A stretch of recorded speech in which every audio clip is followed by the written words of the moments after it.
welcome to this week's episode of the Budding Watch Enthusiast. It is really hard to believe that it has actually been a year since I started doing this YouTube channel. It's kind of flown by really quickly, but the very first video that I put out on this channel was looking at the state of my watch collection when I first got into watch collecting.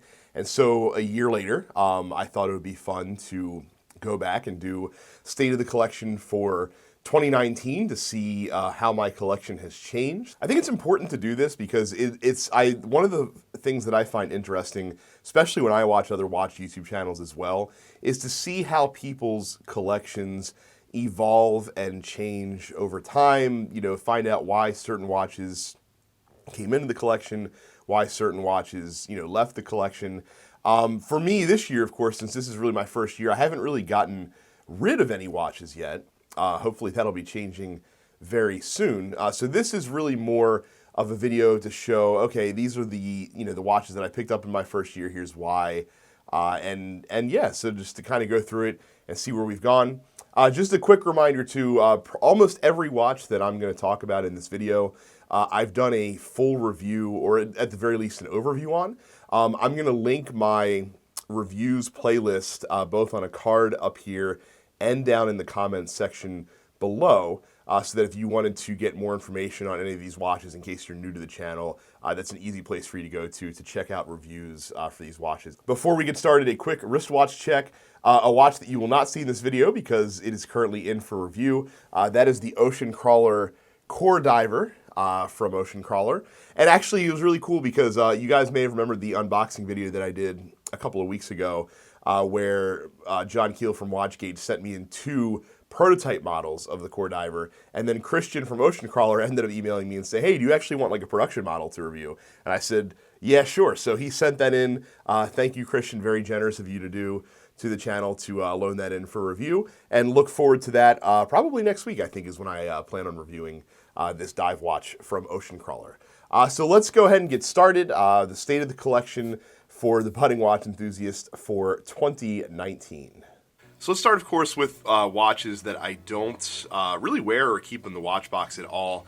These are watches that that I owned before I really got into the realm of watch collecting, and I think it's still important to keep these either for sentimental reasons or just just to remember that they're how you got here. The last time I did this video, I talked about my Fossil Blue. This watch I wore for pretty much 15 years as a regular wear for me. Still has a great lume, and like I said, this is the first analog watch that I actually ever owned. I do have another Fossil watch as well that served me well for a time. Obviously, it's something I would probably not ever wear anymore because it's huge and a little bit garish, but there it remains. I talked about the Diesel that I had the last time as well. Again, a watch that has some sentiment for me, just because I did pick this up when in Florida a couple of years ago for a buddy's wedding, so it's important to me for that reason. And then, of course, I didn't show this one off the last time I did this collection state video, the Star Wars lightsaber watch. Important because I bought this when I was on honeymoon with my wife. After we got married, we went to Disney World, picked this watch up at Disney, and again, it doesn't really run very well anymore, but it's still an important watch for sentimental reasons to keep in the old collection. But like I said, these guys don't go in the watch box. They go into a drawer, but still the kind of entry point for me into watches in general were these watches here. So for the rest of these, we're going to go in chronological order. First off, of course, the Sal Baltimore. I've talked a ton about this watch on this channel. The very first mechanical watch that I ever owned. Still one of my favorites to this day. Yeah, just absolutely adore this watch. Really versatile with the different straps that you can pair it with. Of course, love the Maryland flag rotor on the back. Speaks to me as a lifelong Maryland resident, of course. But yeah, just like I said, love the the pilot style design of the dial. Love the ridged case, the barrel case that it comes in. Again, I've pretty much taken to wearing this on a leather strap at this point for the most part. This is kind of, right now, since I don't own a proper dress watch, this is sort of the watch that gets used whenever I do need to wear something a little bit more formal and something a little bit dressier. So the Sal Baltimore is still one of my favorite watches, and yeah, looking forward to checking out the Torsk Diver from them, which I know is launching pretty soon. The next watch up is my beloved Seiko SKX. This has been getting a lot more wrist time lately, I do admit. It's just a great, versatile, everyday watch. If you're as long as you're wearing something where a sports watch is fine, it really does go with everything. I mean, the SKX is certainly a boring pick. I think every watch YouTuber probably owns one of these in some way, shape, or form. But I can't help it. It's just a great watch. It's a fantastic watch. A great first choice for anybody that's looking to get into automatic watches. There's another Seiko we'll talk about in a second that I think is an even better choice if you're looking to spend not a lot of money. But yeah, love the SKX. Been trying it on a few different styles of NATOs more and more lately. For some reason, I think this blue really works well on it. I don't know why, because there's not a shade of blue anywhere on here.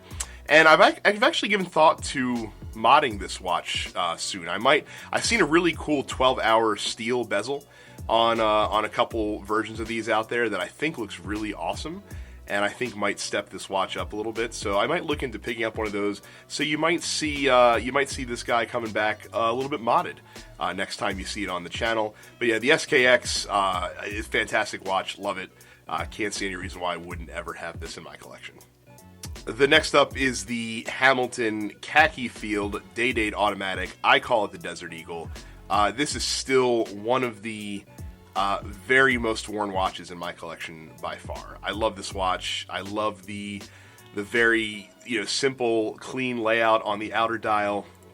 I like having the 24-hour markers on the inner dial. So there's so many great things that this watch just gets right that I think sometimes gets glossed over. Like for example, the reach of each of the hands, how far they extend on the dial, just perfect. I love having the two different finishes on the dial, the more flat finish in the center, contrasted with the snail tracks on the outer part of the dial. Just a really fantastic watch. This one's also picked up some nicks and knocks just through wearing it, which I actually kind of like. I think field watches are definitely a rugged style of watch, and definitely ones that tend to kind of show character when they pick up little knocks and scratches here or there. So I'm definitely not upset about that at all.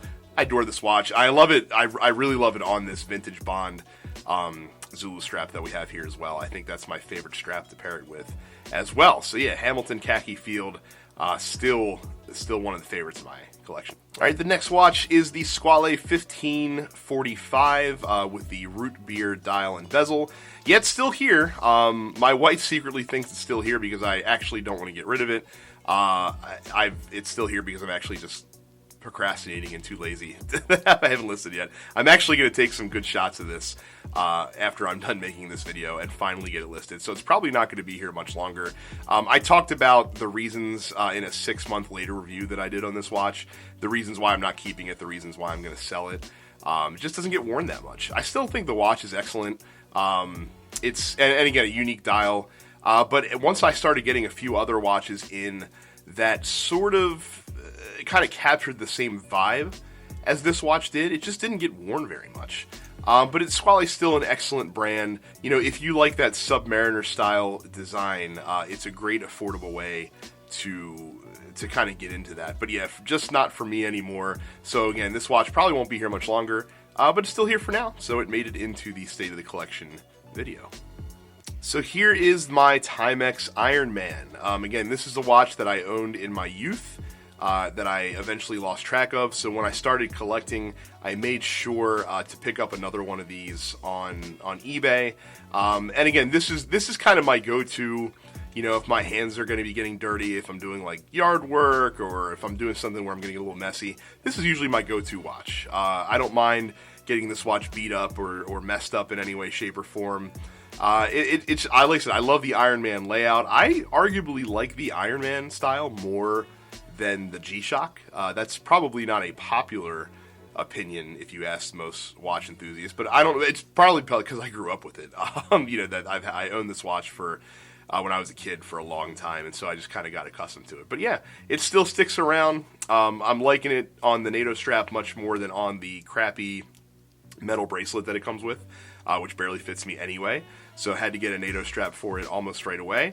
But yeah, the Iron Man still hangs around and still this is my rugged, I don't care about getting this watch messed up watch for all occasions.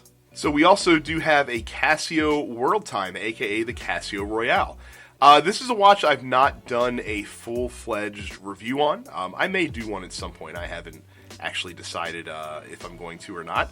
I like this watch as well. This is kind of my go-to if I'm just in a digital watch kind of mood. This is usually the one that I'm picking up and grabbing. Of course, it has the ability to track multiple time zones. It's got the stopwatch. It's got the timer. It's got some of the best. It's hard to see, because of the lighting here, but it's got some of the best backlight that I've seen on a digital watch ever. Just a really fun watch. This comes on a metal bracelet. I think it looks a little bit better on a NATO strap that I have here. The watch is a little bit wide compared to the strap width to make it look a little bit large, but it's a little bit more comfortable wearing it on here as well. The bracelet that this comes on, not the best as you would expect from a $40 watch. But yeah, I love the World Time. It's a really fun watch. Again, one of those watches that I think that everybody that has an appreciation for watches should probably own. And it is my favorite digital watch in my collection of the two that I have. Next up is my Seiko 5. Now, I don't think I've talked about this watch really at all on the channel. I know I haven't done a review. I know I didn't do any kind of unboxing when I got this watch in. The reason I haven't is because I don't really know what more I can add to this watch that other folks haven't talked about ad nauseum on YouTube. I will say that this is the watch that if you have a friend who kind of wants to get into mechanical watches because he doesn't own one, but also really doesn't want to spend an arm and a leg, this is the go-to watch. You can get these for under $75. They come in a variety. The SNK model specifically here comes in a variety of different colors. I have one in green. My wife liked this watch so much that she actually bought her own in blue recently.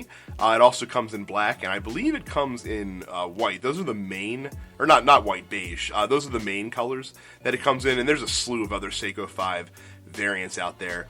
I just find this watch interesting because it has this sort of, Flieger B style dial, because you have the minute markers, the most prominent on the outside of the watch, with the hour markers being small on the inner dial there that you can see.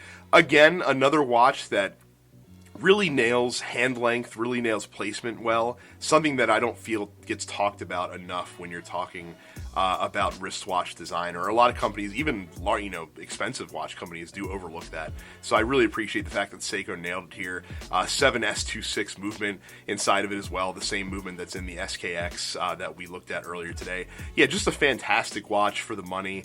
A fun watch, again, one that I'll wear if it's, if I'm feeling hyper casual and have the inclination to throw it on. It doesn't see a lot of wrist time, but it is a fun watch to own. I'm glad that I do have it, this little Seiko 5.